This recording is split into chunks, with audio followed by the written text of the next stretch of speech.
Morning students. Last class में मैंने आपको कुछ यौगिक बताए थे।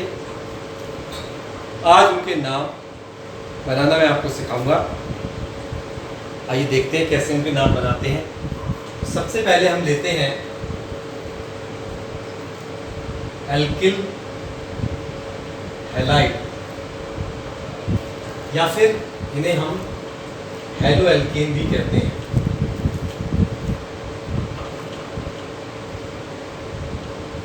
ठीक है, देखिए बच्चों, ये जो एल्किल होता है इसके बारे में मैंने पहले भी आपको पढ़ाया था। इसे हम R से प्रदर्शित करते हैं और हैलाइड यानी हैलोजन इसे हम X से प्रदर्शित करते हैं। एल्किल हैलाइड को हम RX भी कह सकते हैं, या इसका एक सामान्य सूत्र, एल्किल का सामान्य सूत्र CnH2n+1 और एक हैलोजन इस पे जुड़ा हुआ। तो ये भी हो सकता है सामान्य सूत्र, ये भी लिख सकते हैं। तो बेहतर होगा आप ये लिख के आएगा, पेपर में पूछता है। और X क्या है ये मैंने आपको बता दिया था। X है क्लोरीन, ब्रोमीन, आयोडीन, फ्लोरीन, ये सब X हो सकता है। ठीक है, तो एक बात मैं और बताना चाहूँगा कि मुख्य रूप से जो यौगिक हैं एल्केन से बनते हैं, क्योंकि एल्किल भी किससे बना है? एल्केन से बना है। जब एल्केन का एक हाइड्रोजन हटा एल्किल बना। एल्केन के डेरिवेटिव हैं सभी, एल्केन से ही बने हैं, एल्केन से ही उनका उदय हुआ है।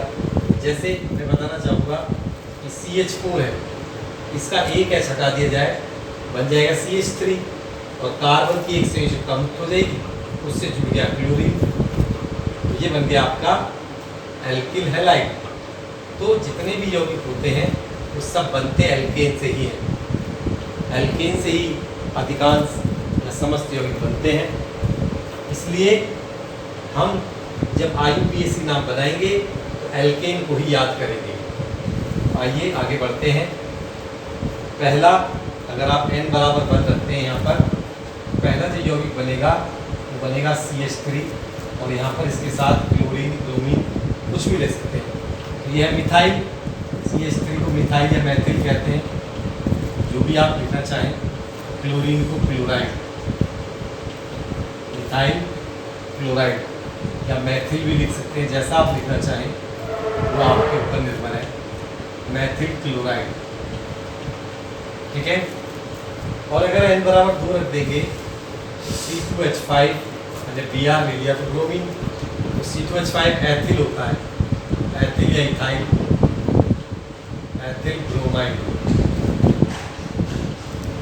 ठीक है। तीसरा ले लेते हैं C3H7 और आयोडीन ले लेते हैं, हो जाएगा प्रोपिल आयोडाइड।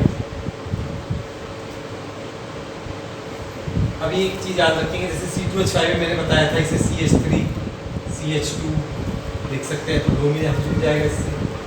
और इसको हम C3H7 को CH3 CH2 CH2I इस तरीके से श्रृंखला के रूप में भी लिख सकते हैं। अब बात करते हैं, ये तो साधारण नाम है IUPAC नेम, यह है साधारण नाम। अब बात करते हैं IUPAC नाम। IUPAC नाम के लिए आपको एल्केन को याद करना पड़ेगा। इसमें कितने कार्बन हैं? ये CH4 से बना है, यानी मेथेन से बना है, और इसमें लगा है क्लोरीन। तो क्लोरीन को पहले बोलेंगे क्लोरो, याद रखेंगे। इन कंपाउंडों में हैलोजन को इस तरह बोलेंगे, क्लोरो, ब्रोमो, आयोडो, और फिर एल्केन बोलेंगे। जिस एल्केन से बना है, एक कार्बन वाला एल्केन होता है मेथेन, मेथेन से बना है, तो ये हो गया क्लोरोमेथेन। उस तरीके से ब्रोमीन का बन जाएगा ब्रोमो, और C2H5 बना है C2H6 यानी एथेन से, ब्रोमो एथेन, ठीक है। और C3H7 बना है C3H8 से, एक H हट के आयोडीन आ गया, आयोडो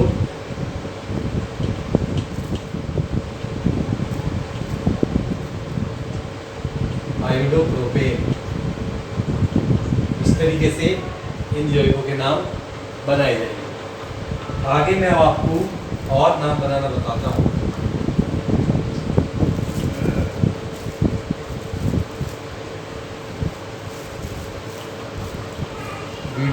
बार बार देखें और समझते रहें। इसके बाद मैं आपको बहुत ही महत्वपूर्ण बताना चाहता हूँ अल्कोहल। अल्कोहल में क्या करना है, इनको कैसे प्रदर्शित करते हैं, इनको प्रदर्शित करते हैं ROH से, यानी एल्केन से, यानी जैसे ये है CH4 इसमें से एक H हटा दो, OH जो बनेंगे एल्केन से, ये मेथेन है, एल्केन है, CH3 और OH, इस प्रकार बन गया ये आपका अल्कोहल। इसमें जो ये OH है इसे कहते हैं क्रियात्मक समूह।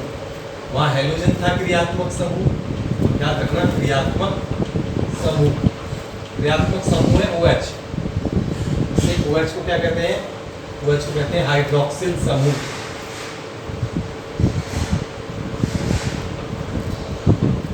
हाइड्रोक्सिल समूह कहते हैं, याद रखना क्रियात्मक समूह। ये क्रियात्मक समूह क्या होता है बच्चों, कार्बनिक यौगिक का वह भाग जो उसके रासायनिक गुणों का निर्धारण करता है, क्रियात्मक समूह कहलाता है। ठीक है, याद रखना। तो अल्कोहल के बारे में मैंने थोड़ा सा परिचय दिया कि बनते एल्केन से ही है, वो H हट के OH जुड़ जाता है, और OH क्या है, क्रियात्मक समूह है, जिसे हाइड्रोक्सिल समूह भी कहते हैं। इसे मैं मिटा देता हूँ। अब R यानी एल्किन जो है, ये इसका सूत्र आप जानते हैं, इसका सूत्र होता है CnH2n+1 और OH। अब एक चीज इधर जोड़ सकते हैं हम, या इसे ऐसे लिख सकते हैं CnH2n+2 2O, इस तरह भी प्रदर्शित कर सकते हैं, इस तरह। तो चलो शुरू करते हैं। पहला लिखते हैं n बराबर 1 रखेंगे CH3OH। CH3 होता है मैथिल, आप जानते हैं, मैथिल, OH के लिए अल्कोहल, मैथिल अल्कोहल। और अगर दूसरा लेंगे C2H5OH, बॉन्ड लगा दो, कोई दिक्कत नहीं, ये एथिल है, इसे एथिल अल्कोहल कहते हैं। ठीक है, अगर तीसरा लेंगे C3H7OH, ये प्रोपिल अल्कोहल हो जाएगा।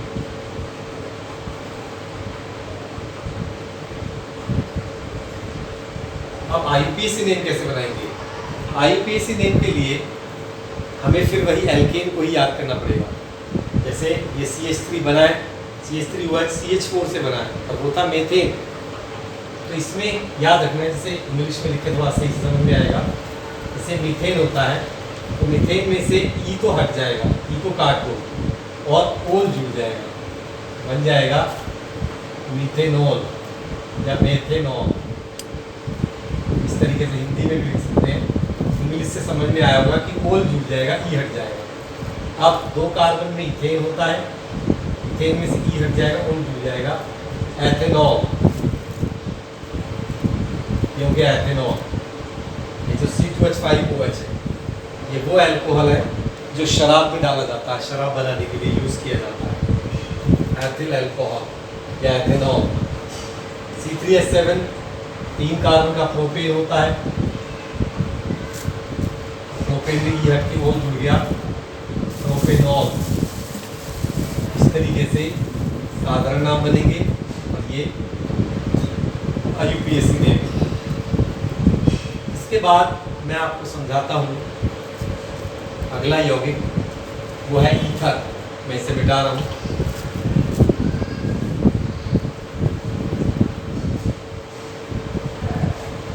ईथर का कैसे बनाते हैं नाम समझिए। ईथर, ईथर होता क्या है, ईथर में एक ऑक्सीजन, ये क्रियात्मक समूह है, इसकी 2 संयोजकताएं हैं, और दोनों संयोजकताओं से एक एक एल्किल समूह जुड़ा होता है।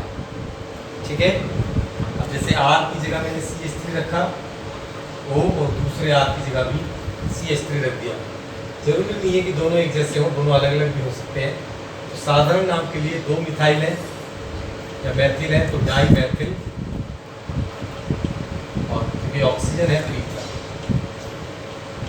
ये ऑक्सीजन कार्बनिक यौगिकों में ही ईथर कहलाती है, वैसे ही ऑक्साइड होती है, यहाँ ईथर है। अगर एक तरफ CH3 ले लिया, O, एक तरफ C2H5 ले लिया, तो अल्फाबेटिकल ऑर्डर में लिखेंगे एथिल मेथिल ईथर। एथिल का ई पहले आएगा, मेथिल का एम बाद में आएगा, एथिल मेथिल ईथर। अगर ऐसा भी हो सकता है दोनों तरफ C2H5 ले लें हम,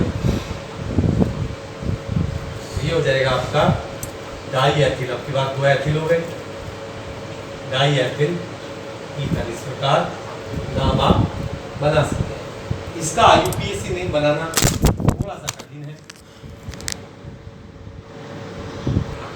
तो बच्चों, इसका IUPAC नेम बनाना थोड़ा सा कठिन है, इतना कठिन भी नहीं है। ध्यान दीजिए, हम क्या करेंगे, एक के साथ ऑक्सीजन लेंगे। जैसे मैथिल है, इसका ऑक्सीजन जुड़ जाएगा तो बन जाएगा मैथॉक्सी। फिर दूसरे को वही लिखेंगे एल्केन, मैथॉक्सी मेथेन। फिर इसमें छोटे वाले के साथ जुड़ेगा जिसमें कम कार्बन होगा, इसमें ज़्यादा कार्बन है, ऑक्सीजन कम वाले के साथ जुड़ता है, फिर ये मैथॉक्सी बना। और ये है 2 कार्बन का एथेन। एल्केन को ही याद करेंगे बार बार, इसीलिए मैंने कल भी बोला था एल्केन याद करेंगे। अब तो किसी के भी साथ जोड़ लूँ, एथॉक्सी एथेन, 2 कार्बन का एल्केन याद करेंगे। तो इस तरीके से मैंने ईथर का नाम बनाना बताया आपको। ईथर के जैसा ही नाम है कीटोन का। कीटोन को भी समझाता हूँ, इसे मैं मिटा देता हूँ, उसके बाद में आपको कीटोन का नाम लिखना सिखाता हूँ। कीटोन के लिए मैंने बताया था कि जो कार्बनिक यौगिक है, इसमें जो क्रियात्मक समूह है वो कार्बन और ऑक्सीजन के बीच में डबल बॉन्ड, ये CO, ये क्रियात्मक समूह है। कार्बन की 2 संयोजकताएं फ्री हैं, इन दोनों से ही एल्किल समूह जुड़े होते हैं, दोनों से ही अलग अलग या एक जैसे। ये इसका सामान्य सूत्र बनता है, एक से CH3 जोड़ दिया, दूसरे से भी CH3 जोड़ दिया, C डबल बॉन्ड हो तो 2 मैथिल है, डाई मैथिल कीटोन। कीटोन है, कीटोनिक ग्रुप है इसमें, ठीक है। अगर मान लीजिए मैंने एक तरफ C2H5 ले लिया, एक तरफ CH3 ही रखा, तो ये बना।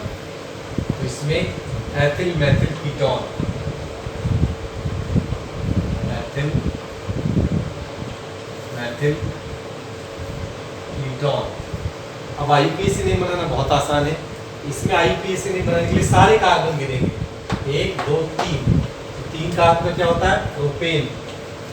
एल्केन ही याद करेंगे IUPAC नेम बनाने के लिए, और एल्केन में से ई हटा के ओन जोड़ देंगे, याद रखना ओन, तो बन गया प्रोपेनोन। क्या जोड़ा, ओन। इसमें कितने कार्बन है, 2 3 4।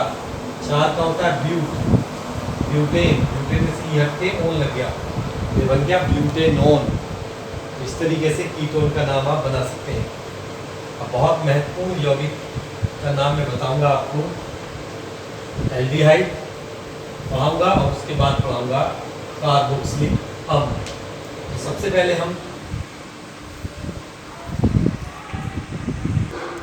तो सबसे पहले हम बनाएंगे एल्डिहाइड। एल्डिहाइड का नाम बनाएंगे, इसमें क्रियात्मक समूह होता है CHO, ठीक है।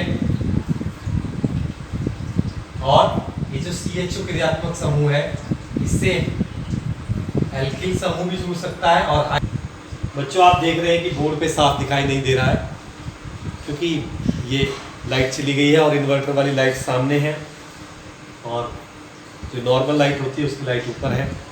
पीछे से आने पर आप देख रहे हैं कि एक ब्लर स्किन आपको दिखाई दे रही होगी। तो आज की क्लास में इतना ही पढ़ाएंगे। अगली क्लास में जो 2 यौगिक बचे हैं, एल्डिहाइड और कार्बोक्सिलिक अम्ल, वो दोनों मैं आपको एक साथ पढ़ा दूंगा, और जो आगे हैं वो भी पढ़ा दूंगा। आप अब इतना ही पढ़ें और अच्छे से उसको याद करें, अच्छे से नाम बनाना सीखें, नाम याद कर लें। तो आज की क्लास में इतना ही। नमस्कार, धन्यवाद।